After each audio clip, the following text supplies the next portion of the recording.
Check it. What's up with it, man? It's the Kid Pushman. Make sure you already know what time it is. I'm the host of the No Fluff podcast. I'm back again with a new episode of Fact or Fluff.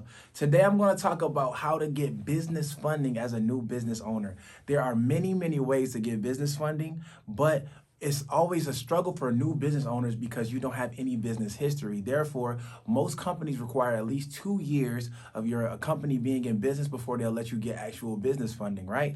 So the cool thing is there's ways around it. So I'm going to tell you guys how to get into that. Because when I first started, if I would have knew what I knew now, I would have knew how to get funding and as soon as I started a business, and then I can propel my companies up a lot higher, right?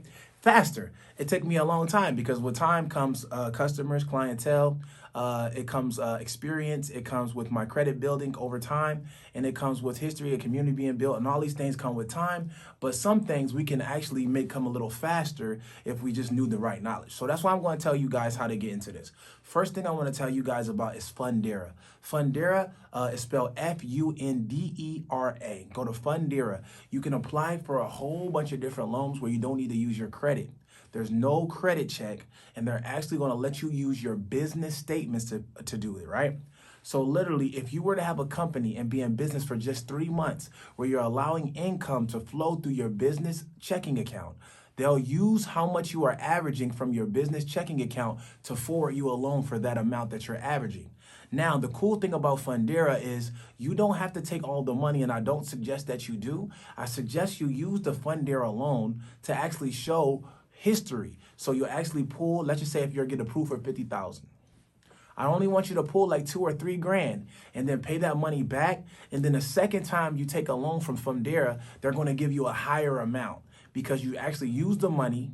You actually you took the money and you paid it off and you paid it on time and you literally were able to give it back and pay it with no problem. So now they're going to give you more the second time around. They'll give you 100K, 200K because they know that you're reliable. Now, this is how the Fundera loan works. What happens is when you use a Fundera loan, depending on what bank they give you, approve you for, they're going to make you take out money during the business week. So Monday through Friday, let's say you took that 2 grand. Monday through Friday, whatever APR rate they give you will be the money will be taken back out of your business bank account Monday through Friday. And then on the weekends, it won't come out. And then the next Monday through Friday, they'll take the money out again until you've paid off the balance completely. Now, you can pay it off early if you want to. If you pay it off earlier, you pay less of an APR rate.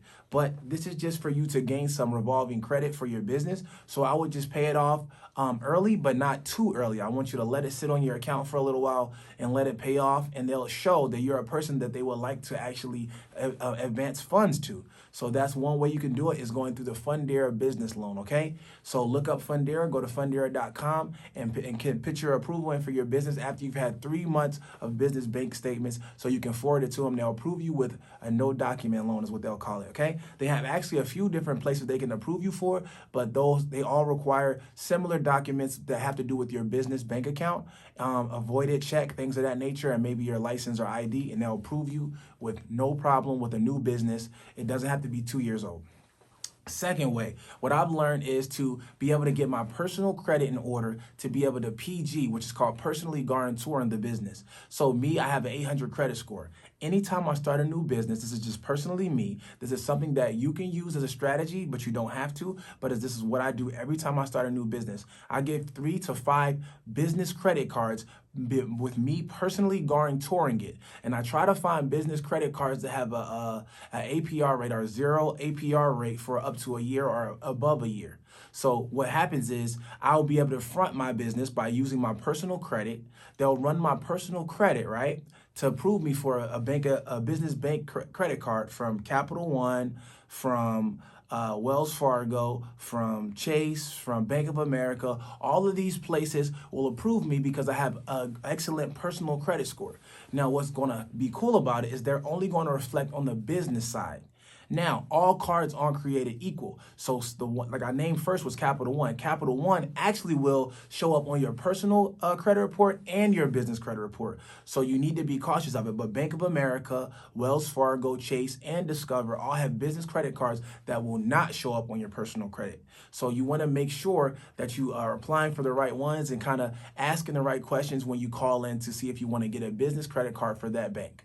Now, me, when I go get 5 business credit cards, I always remove the hard inquiries from my personal credit report because I know that the account will not be open on my personal credit score. It will only be open on my business credit score. So it's not actually attached to an account. So I remove those off my credit report. So I will not have the hard inquiries. I'll only have the lines of credit on my actual business. So that's a cool thing. So I always start that off as my initial funding. So let's just say if I had no money in the bank, no money, period. I have my 800 credit score, though. I start a brand new LLC. I go to Bank of America, and I start a business bank account with them. And then I also apply for a credit card, a line of credit for my business at Bank of America. And you'll find more success when you have a personal relationship with the actual bank. So there's nothing wrong with starting a personal checking account for the bank or a business checking account. And it's okay to have multiple business accounts for the same business. Okay, so what you'll do is you start a business account to establish a relationship, and then you apply for the credit card. Now, if you personally have great credit, like myself, you know that you're going to get approved for a business line of credit because you have 100% payment history. All of your lines of credit will actually be lower, but this is going to give you a hard inquiry for your personal credit. So keep that in mind. That's the difference between Fundera and this business credit card play. The cool thing about the business credit cards, though, business credit cards can be used for anything. When you get a small business loan, it has to be used particularly for the business.